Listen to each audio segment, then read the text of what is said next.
Hello, good evening. Okay, it works. Wonderful. So my name is Rebekka Grun. I'm an economist at the World Bank. You heard that. And I studied here, well, there and there, over 20 years ago. And I'm so excited to be back and to be able to share with you tonight. Our mission statement at the World Bank is, our dream is a world free of poverty. When Jim Kim, the current president, joined the bank, he attached a concrete goal to that mission statement: end extreme poverty by 2030. Jim is a medical doctor by training who worked on the eradication of infectious disease, and he brings the mindset of a doctor to poverty. For poverty, our goal is reducing the global poverty rate from 18% today, or 1.2 billion people, to 3%, or less than 250 million people, in 2030. In 2016, we gave $64 billion, $64 billion in loans, grants, equity, and guarantees to partner countries and businesses. You may have heard of us and picture a fiercely capitalist and maybe profit-seeking institution. Wait, let me introduce you to one of my most important clients. This is Esther, 39 years old. She's poor by our definition. She does not have much purchasing power, but she's my client. That means she does not have more than $1.90 per day for herself to live on. $1.90 in purchasing power. Say that is 4 to 6 fruit where she lives per day, nothing else. In practice, this means none of her children get 3 meals a day. Actually, nobody in her family gets 3 meals a day. So Esther does not have much purchasing power. Actually, she does not have much power at all. She shares her house with her husband and kids, and with her sister-in-law, with her mother-in-law, and her grandmother. You can imagine that in that household, she does not have much decision power. In any case, her decision power does not match her obligations. In this context, it's not unusual that Esther gains standing by giving kids to the household. She has 4. Until recently, her activities were meant for survival. Gain a few coins by selling vegetables occasionally, prepare food, feed the kids, have kids. These are not necessarily very productive activities. My job is to get her out of poverty. I lead a social safety net program in Cameroon, where Esther lives. She's a beneficiary of our program.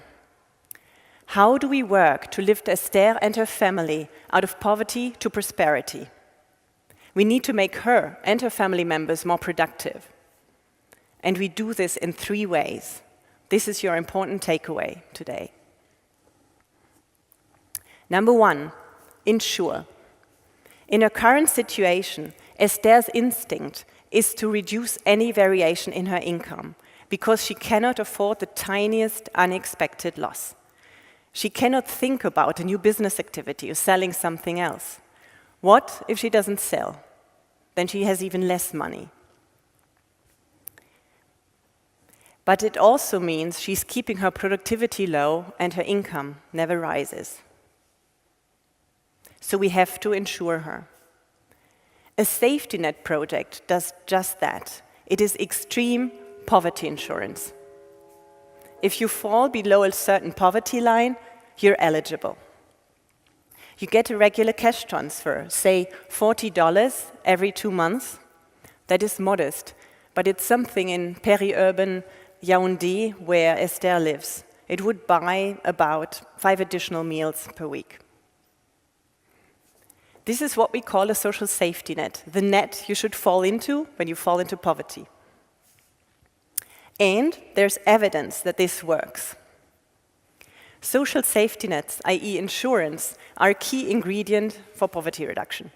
They directly address poverty, and they've played a huge role for the world's poverty reduction champions. such as China and Ethiopia.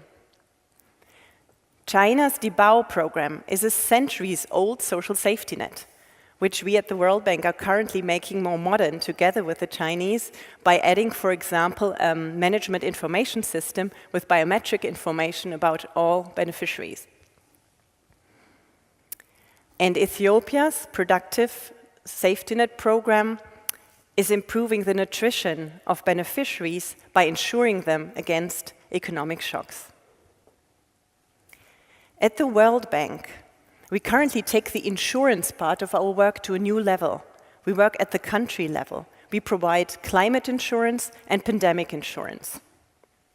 These are insurance solutions that pay out quickly in the event of a disaster in a couple of weeks. For example, the government of Vanuatu bought our climate risk insurance and received a payout of almost 2 million just 7 days after tropical cyclone Pam made landfall in March 2015. This was about 8 times the government's provision for that event, and it was important for life-saving assistance, such as flying nurses out to the most affected areas. A social safety net, so this is, well, the climate risk insurance and the macro risk insurance help countries weather storm and plan with more confidence. With a safety net, we want to do the same at the micro level. We want to insure Esther and other beneficiaries so they can plan with more confidence. They can choose more productive strategies, even if there are risks. What would Esther do if there was no safety net against poverty and something bad happens? Say, her husband, currently a temporary worker, would lose his job. She might take any kids that are in school out of school to work. Or she might move them from low-pay vegetable sales to high-pay prostitution. I've seen a 6-year-old street prostitute in West Africa proposition the male members of my team. She had just lost her 2 front teeth.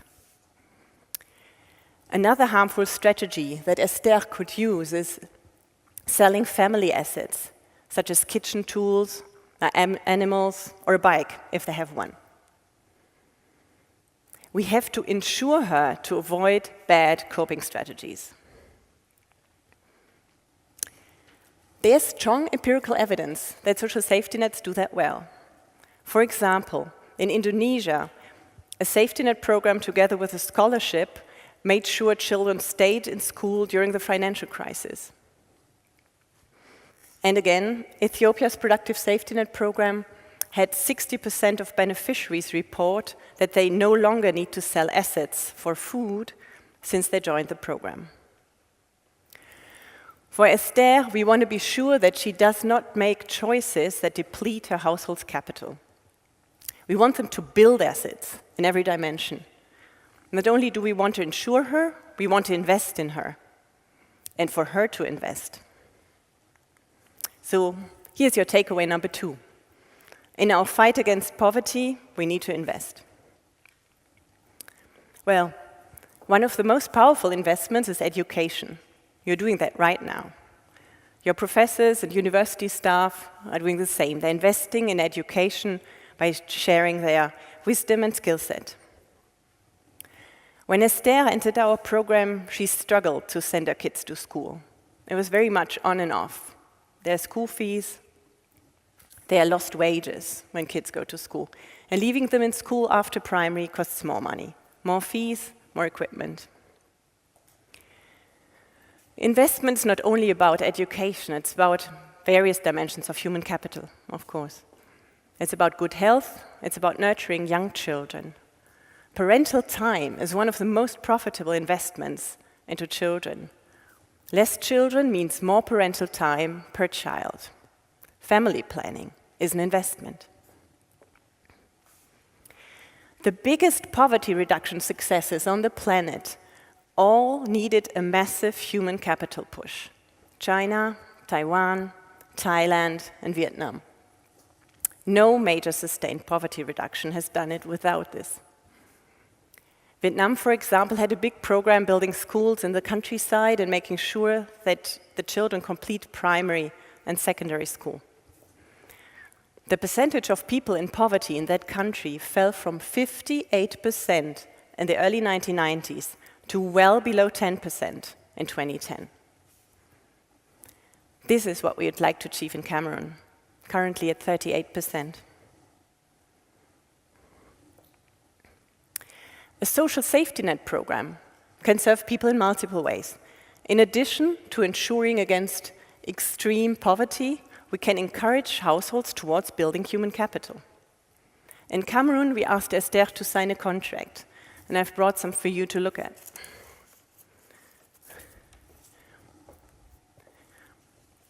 When she registered as beneficiary, she had to sign these. I've got a French version and an English version.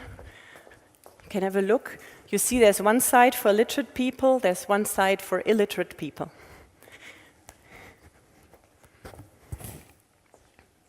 It's kind of an instruction manual for cash transfers.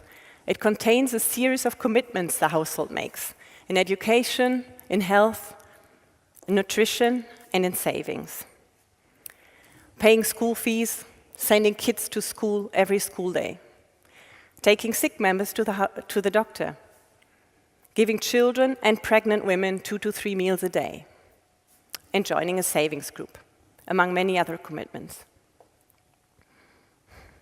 The question is, why would Esther keep the contract? We're not controlling it.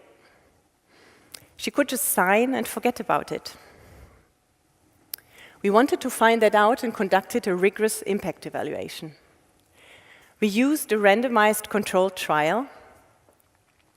This is the most reliable way to test for impact on a large group of beneficiaries, 2,000 treatment, 2,000 control. This method comes originally from testing medical drugs, and that is why we talk about treatment and control groups.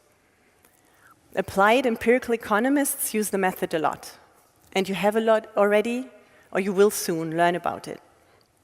We talk about it a bit later as well in the presentation. So what did we find?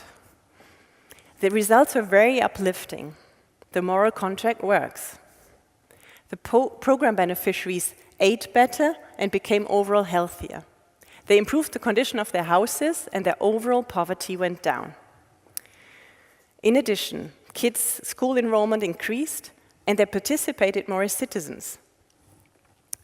The registration process encouraged them to get national IDs, and they did. And they signed up more for community groups. I actually visited Esther last week, and I went to her house and talked to her. And all her children are in school now, all 4 of them, 1 primary, 3 secondary, and there are no missed days anymore. Our impact evaluation also showed that people bought assets such as livestock or light machinery to improve their agriculture or small business, or to start a new one, and they bought more over time. Esther told me she first needed the money to curb her kids' hunger, then to send the kids to school, take people to the doctor. Over time, though, once she was insured, she felt safe enough to think about trying new business activities. She worked with her savings group to buy a used knitting machine in installments. And she started knitting school uniform sweaters for a primary school in Yaoundé. She also went out and talked to 14 more schools to gain new clients. I actually bought a sweater for my son. You can have a look at it.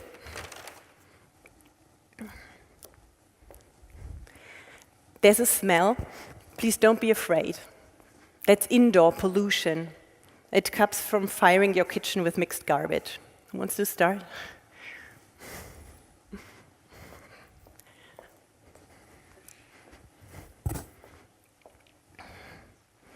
Esther's business case is actually typical. Our impact evaluation has found that the longer households receive the transfer, the more they actually invest in assets and think ahead in their business life. This is economic growth in action. Look at the slide. It shows the grow aspect of a safety net project. through different measures, but we measure the percentage points improvement each time. You see Cameroon, Ethiopia, who have a relatively large improvement, and then sort of medium improvement, Mexico and Zambia. You almost always see bigger improvements in these programs in the poorest areas, because they have a longer way to go. And the middle-income countries show more moderate effects.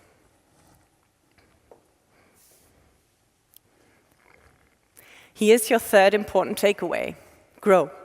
Insure, invest, grow. We need individuals to grow their livelihoods, and we need entire countries to grow. Actually, of the three elements I'm mentioning today, growth, economic growth, is the most important one. It is the single most important poverty reducer, but it's not sufficient.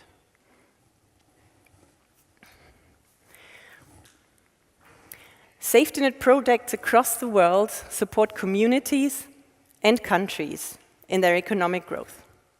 So how do they do this?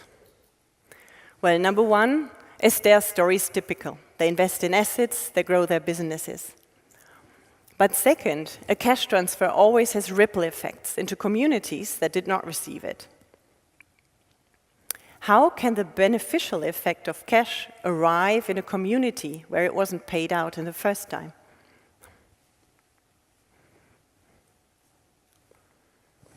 Here's how. Households who receive money, the cash transfer, improve their earnings and improve their income. They buy stuff on the market from vendors who did not receive the cash transfer, but who now sell more.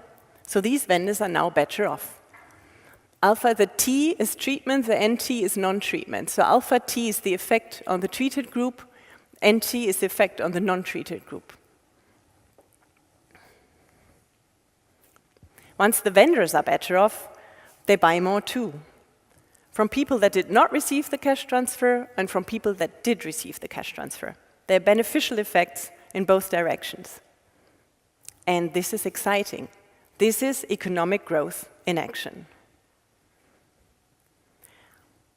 And the growth doesn't stop only in the economic measure of money. As economists, you can actually measure the entire increase in welfare in the society. The way we do it includes individual surveys to each household and asking about the economic linkages, where they buy, where they sell. And you can do the same individual survey to each partner in the economic ecosystem: manufacturers, wholesalers, retailers. Where do they buy? Where do they sell? And then you can express their mutual economic relationships in a general equilibrium model. And that model contains a parameter for a cash transfer, which you can modify and show how, with direct and indirect effects, the benefit spreads across society. To take it back to the real world, not all of Esther's neighbors get the benefit. Some of them are just that bit too rich, so they are above our poverty line and they're no longer eligible for the cash transfer. But they benefit because Esther no longer sells vegetables, she buys them from her neighbors, and more than ever before.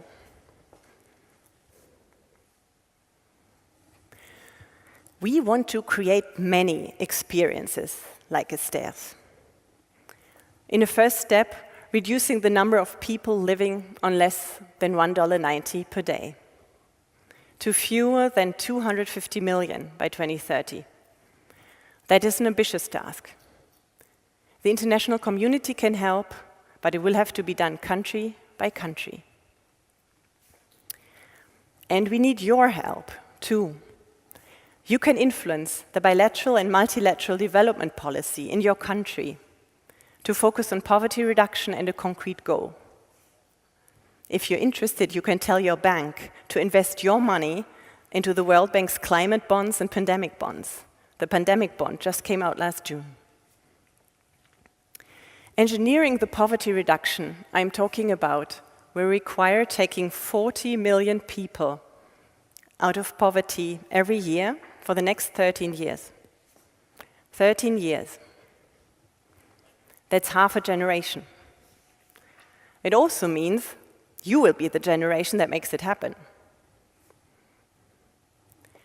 20 years ago, I was sitting right there. Imagine all the impact you will have in the next 20 years.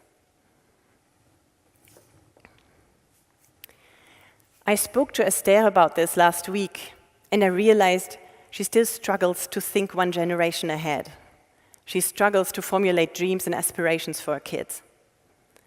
Her life is too survival-focused. It requires security to dream and to break poverty from one generation to the next. What does the strategy of insure, invest, and grow mean for us today? While none of us here are threatened by poverty, I'm sure you can relate to the pressures faced by poor people. Insecurity, uncertainty. What about that next exam? Is it still 30% failure rate? 2 trials before you're kicked out? I'm not sure about you, but I had periods of livid fear of failure during my studies. Close to exams, I developed visions of myself living in the street.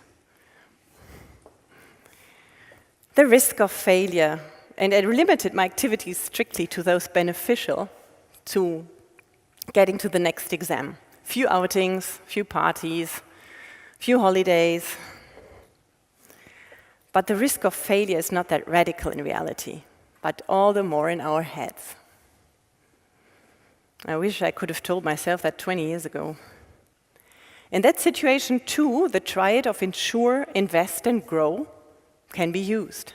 First, gain some security and confidence in yourself. Put that failure risk into perspective.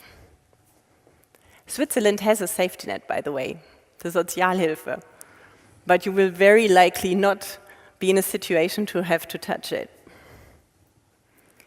Once you feel more secure, you can stretch your human capital and your achievements. You're at a prime age where you can still invest in your brain and grow new neurons. Don't be afraid of the tough courses, of the tricky math. Seek it out. Stretch yourself. It will serve you well, whatever you choose later, whether to become an employee or an employer. Finally, you can use your newly gained talents to generating value. And more confidence makes for bolder professional and economic choices and higher returns. You grow.